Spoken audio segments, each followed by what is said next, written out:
ಏನಿಲ್ಲ, ಇದು ಒಂದು ಭೇಟಿ ಅಷ್ಟೇ. ಎಲ್ಲರೂ ಅಧಿಕಾರಿ ಇದ್ದಾಗ, ಮಂತ್ರಿ ಇದ್ದಾಗ ಭೇಟಿ ಆಗುವಂತ ಸ್ವಾಭಾವಿಕ ರಶ್ ಇರುತ್ತೆ. ಕಳ್ಕೊಂಡಾಗ ಹೋದಾಗ ಬಹಳ ಜನ ದೂರ ಆಗ್ತಾರೆ. ನಾವು ದೂರ ಇಲ್ಲ, ನಿಮ್ ಜೊತೆ ಇದೀವಿ ಅನ್ನೋ ಕಾರಣಕ್ಕಾಗಿ ಅಥವಾ ಒಂದು ಫ್ರೆಂಡ್ಶಿಪ್ ನಲ್ಲಿ ಸೊ ಇರ್ಲಿಕ್ಕೆ ಅವ್ರಿಗೆ ಧೈರ್ಯ ಹೇಳಲಿಕ್ಕೆ ಪ್ರಯತ್ನ ಮಾಡಿದ್ವಿ ಅಷ್ಟೇ.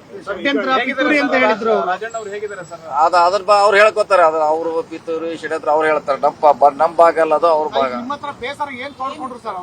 ಬೇಸರ ಏನೇ ಇಲ್ಲ, ಬೇಸರ ಏನೂ ಇಲ್ಲ. 2 ವರ್ಷ ನಾನು ಮಂತ್ರಿಯಾಗಿ ಕೆಲಸ ಮಾಡಿದೀನಿ. ಮೊನ್ನೆ ಕೂಡ ನಿಮ್ ಮುಂದೆ ಹೇಳಿದಾರಲ್ಲ, ಅದು ಸಿಎಂ ಮನೆ ಮುಂದೆ 2 ವರ್ಷ ಮಾಡಿದೀನಿ, ತೃಪ್ತಿ ಇದೆ ನನಗಿನ ಆತರಲ್ಲ. ಆದ್ರೆ ಡೆಲ್ಲಿಯಲ್ಲಿ ನನ್ನ ಬಗ್ಗೆ ತಪ್ಪು ತಿಳುವಳಿಕೆ ಆಗಿದೆ, ಡೆಲ್ಲಿಗೆ ಹೋಗ್ತೀನಿ, ವರಿಷ್ಠರಿಗೆ ಕನ್ವಿನ್ಸ್ ಮಾಡ್ತೀನಿ ಅಂತ ಮತ್ತೆ ಅದನ್ನ ಹೇಳಿದ್ದಾರೆ. ಮಾಜಿ ಆಗಿದ್ದಾರೆ, ಅಷ್ಟು ಸುಲಭವಾಗಿ ಸಿಗಲ್ಲ ಅಪಾಯಿಂಟ್ಮೆಂಟ್. ತಾವೇನಾದ್ರು ತಮ್ಮ ನಿಯೋಗ ಹೋಗೋದು ಬೇರೆ, ಅವ್ರು ಹೋಗೋದು ಬೇರೆ. ಯಾಕೆ ಅವ್ರು ಹೋಗ್ಬೇಕು, ತಮ್ಮ ಸಮಸ್ಯೆ ಏನಾಗಿದೆ ಘಟನೆ ಅವರೇ ವಿವರಣೆ ಮಾಡ್ಬೇಕು. ಸರ್, ಷಡ್ಯಂತ್ರ ಅಂತ ಹೇಳಿದ್ರು, ಆ ಷಡ್ಯಂತ್ರದ ಬಗ್ಗೆ ಏನಾದ್ರು ಚರ್ಚೆ ಮಾಡಿದ್ರೆ?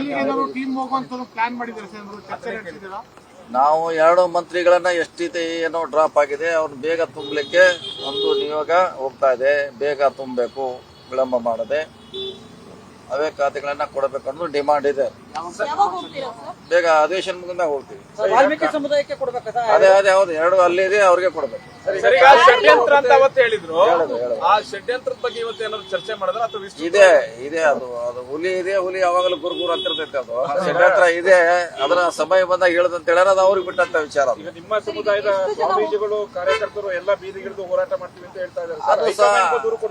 ಅದು ಸಮುದಾಯದ ಹೋರಾಟ, ಅದು ಬೇರೆ, ಅದು ಭಾಗ, ಪಾರ್ಟಿ ಬೇರೆ. ಅವ್ರಿಗೆ ಹೋರಾಟ ಮಾಡ್ತಿದ್ರೆ ಅದು ಬೇರೆ ವಿಷಯ. Okay, thank you sir. ಎಲ್ಲ ಪ್ರಮುಖವಾಗಿ ಸರ್, ಇದು ರಾಜಣ್ಣ ಅವರಿಗೆ ನೈತಿಕತೆ ಬೆಂಬಲ, ಎಸ್, ಅಷ್ಟೇ ನೈತಿಕ ಬೆಂಬಲ, ಅವ್ರಿಗೆ ಧೈರ್ಯ ತುಂಬುವಂತ ಕೆಲಸ ಅಷ್ಟೇ. ಕ್ಯಾಬಿನೆಟ್ ತರುವಂತ ಪ್ರಯತ್ನಗಳು ಅದಿಲ್ಲ, ಅದು ಹೈಕಮಾಂಡ್ಗೆ, ಸಿಎಂ ಅವರಿಗೆ ಅಧ್ಯಕ್ಷ ಬಿಟ್ಟಂತ ವಿಚಾರ. ಅದು ಕೂಡ ಎಸ್ಟಿ ಸಮುದಾಯದ ವಿರುದ್ಧ ರಾಜಕೀಯವಾಗಿ ಷಡ್ಯಂತ್ರಗಳ ಮೊದಲಿಂದಲೂ ಕೂಡ ಅದು ಷಡ್ಯಂತ್ರ ಅವರೇ ಹೇಳಬೇಕು, ಅವರೇ ಹೇಳ್ತಾ ಹೇಳಾರ. ಕಾಯ್ದು ನೋಡೋಣ ಯಾವಾಗ ಯಾರು ಹೇಳ್ತಾರೆ. ರಮೇಶ್ ಜಾರಕಿಹೊಳಿ ಪ್ರಕರಣದಲ್ಲಿ ಆದಂತ ಮಹಾನಾಯಕ ಇದ್ರಲ್ಲೂ ಇದ್ದಾರೆ ಅಂತ ಚರ್ಚೆ ಸರ್. ಇಲ್ಲ, ಗೊತ್ತಿಲ್ಲ, ನೋಡೋಣ, ಇಷ್ಟೇ ಕಾದ್ ನೋಡೋಣ.